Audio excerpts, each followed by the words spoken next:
આ પવિત્ર પ્રસંગમાં ઉપસ્થિત આદરણીય વણખા ભગત, બધા જ જે વરિષ્ઠ આગેવાનો આવ્યા છે એવા વરિષ્ઠ આગેવાનો ભાઈ સામતભાઈ, રાણાભાઈ સીડા ઇંગ્લેન્ડથી ઉપસ્થિત રહેલા આપણા સમાજના આગેવાન ભાઈ લાખણસિંહભાઈ, ભાઈ દેવસિંહભાઈ, ભાઈ લાખાભાઈ,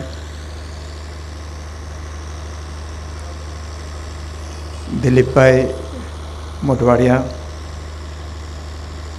ભાઈ સાજણભાઈ ઓળેદરા, આલાભાઈ ઓળેદરા, ભાઈ જયમલભાઈ અને કેશુભાઈ અમદાવાદથી આવ્યા છે, ભાઈ દુલાભાઈ, લખુભાઈ ગોઢાણિયા,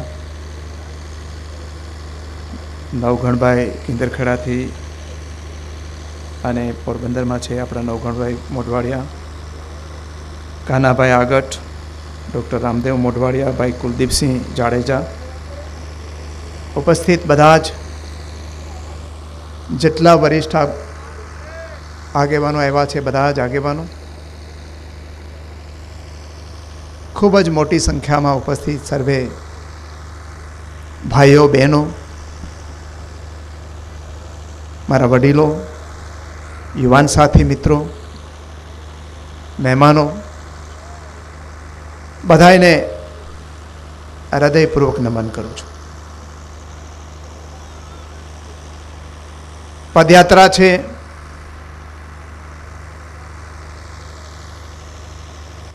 અને એક ધ્યેય સાથે બધા જ આજ સવારથી ચાલ્યા છે.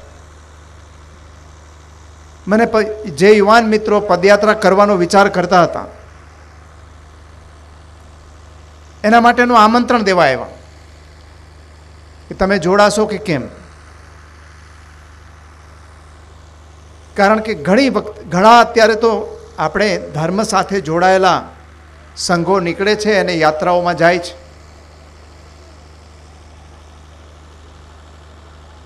મને એમ લાગ્યું કે માત્ર આ એક જ પ્રકારની યાત્રા હોય તો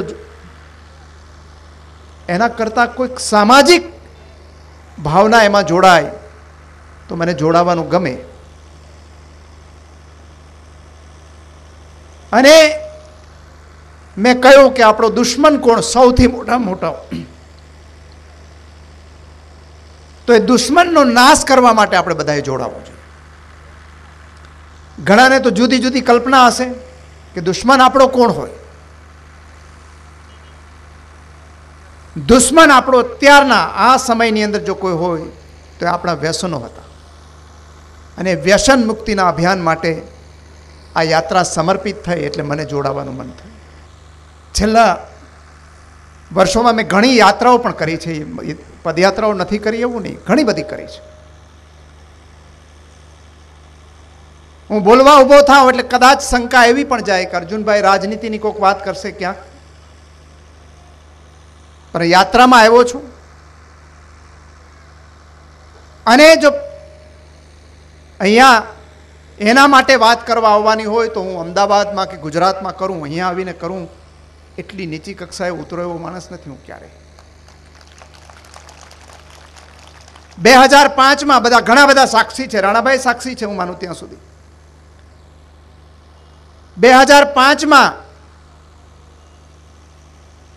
વિશ્વની જે સૌથી પ્રખ્યાત પદયાત્રા થઈ એને 75 વર્ષ પૂરા થતા. ગઈકાલે એને 85 વર્ષ પૂરા થયા. એ દાંડી યાત્રા મહાત્મા ગાંધીની 12મી માર્ચ 1930 એ દિવસે શરૂ થઈ સાબરમતી આશ્રમથી અને દાંડી સુધી ગઈ. મહાત્મા ગાંધી સંકલ્પ લઈને નીકળાતા કે કાગડા કૂતરાને મોતે મરીશ પણ સ્વરાજ લીધા વગર હું સાબરમતી આશ્રમમાં પગ નહીં મૂકું. એ ફરિશ્તો નીકળી પડ્યો. આપણા દુર્ભાગ્ય કે ફરી પાછા આવી ન શક્યા. ત્યાં સાબરમતી આશ્રમ પાછા ના આવી શકે. એને 75 વર્ષ પૂરા થયા, પોણી સદી પૂરી થઈ. એટલે આખા દેશની પદયાત્રા ફરી પાછા એટલા જ 79 પદયાત્રીઓ સાથે એ જ જગ્યાએથી નીકળીને દાંડી સુધી ગયા. મારું સદભાગ્ય રહ્યું કે હું એ વખતે વિરોધ પક્ષનો નેતા હતો અને હું એ પદયાત્રાની અંદર જોડાયો. મેં પણ 379 કિલોમીટરમાંથી 300 યાત્રા મેં કરી છે. 300 કિલોમીટર હું બધાની સાથે ચાલ્યો છું. અને હું ન ભૂલતો હું તો રાણાભાઈ ભરૂચની અંદર આપણી દાંડી યાત્રાની અંદર એના કલાકારો માટે, એના યાત્રીઓ માટે, એના સ્વાગત માટે આપણી દાંડિયા રાસની આ જ ટીમ ત્યાં આવી હતી. સુનિલ દત્ત સાહેબ અને હું બંને આ પદયાત્રાની અંદર ચાલ્યા હતા. મારો કોઈ એવો હેતુ હોત તો હું કદાચ એવડી મોટી યાત્રા કાઢી શકું એટલો સક્ષમ છું, પણ મેં એમાં ન જોડાયો. મને એમ થયું કે મારા વિસ્તારની અંદર મારે જવું જોઈએ, કંઈક સારું કામ થતું હોય તો એને પ્રોત્સાહન આપવા માટે જવું જોઈએ. અને એટલા માટે હું બધાની વચ્ચે આવ્યો છું. આપણા વડીલોની વાત થઈ, આપણા પૂર્વજોની વાત થઈ કે કેવા પૂર્વજો હતા. આ મહાપુરુષની તો વાત બધાને ખબર હશે. એ સિવાય પણ ઓછા પૂર્વજો નથી થયા. જે બહાદુરી જેના માટે એક પર્યાય બની ગયો એવા અનેક લોકો થયા. આપણે પરબત કુછડિયા હોય કે પછી દુધા ધ્રાંગડ હોય કે દુધા મોઢવાડિયા હોય કે પછી અરભમ રાતડીઓ હોય કે રીણા ભોજાણી હોય કે બુઢા હતા હોય, વૈદે ખૂંટી હોય, એક પણ ગામ એવું નહીં હોય કે જ્યાં બહાદુરી માટે એના પાળિયા ન થયા હોય. મારી પાસે તો એટલા બધા નામો નથી, બધા વડીલોને મારા કરતાં વધારે ખબર છે. ભક્તિની અંદર પણ આપણે એટલા બધા આગળ, લીરબાઈ માતાજી હોય કે ગંગામાં હોય, ભજન પ્રકાશાનંદજી હોય. મેં તો બહુ જૂના નામો આપ્યા, પણ એની અંદર પણ વર્તમાન પેઢીની અંદર નામો આપી શકાય જેને મેં ને તમે કદાચ ક્યાંક જોયા પણ હશે એવા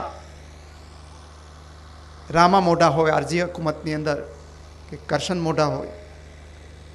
એ જ આરજી હકુમતની આગેવાની લેનાર મહંત વિજયદાસજી હોય કે 1971ના યુદ્ધની અંદર શહીદ થનાર સેકન્ડ લેફ્ટનન્ટ નાગાર્જુન સિસોદિયા હોય. આપણા દુર્ભાગ્ય કે એ શહીદ થઈ ગયા, નહીંતર આજે ભારતનો સેનાપતિ થવા માટે લાયક હોય. થાત કે ન થાતી મને ખબર નથી, પણ ભારતનો સેનાપતિ થવા માટે લાયકાત કરવી હોત એવું પ્રતિભાવાન યુવાન 19 વર્ષની ઉંમરે શહીદ થઈ. એટલે બહાદુરી ક્યાંય લેવા જવી પડે એમ નથી.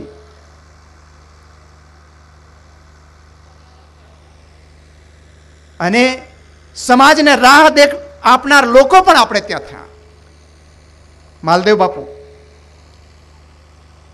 સમાજને વિચાર આપનાર કોઈ પહેલો મહાપુરુષ થયો હોય આપણા સમાજની અંદર વિચાર આપનાર તો એ માલદેવ બાપુ થયા. બહાદુરી તો હતી, પણ વિચાર આપવાનું કામ એમણે કર્યું. એ વિચારને કામમાં પરિવર્તિત કરવાનું કામ માલદેવજીભાઈએ કર્યું. પણ અત્યારે વર્તમાન સમયની જરૂરિયાત શું છે આપણી?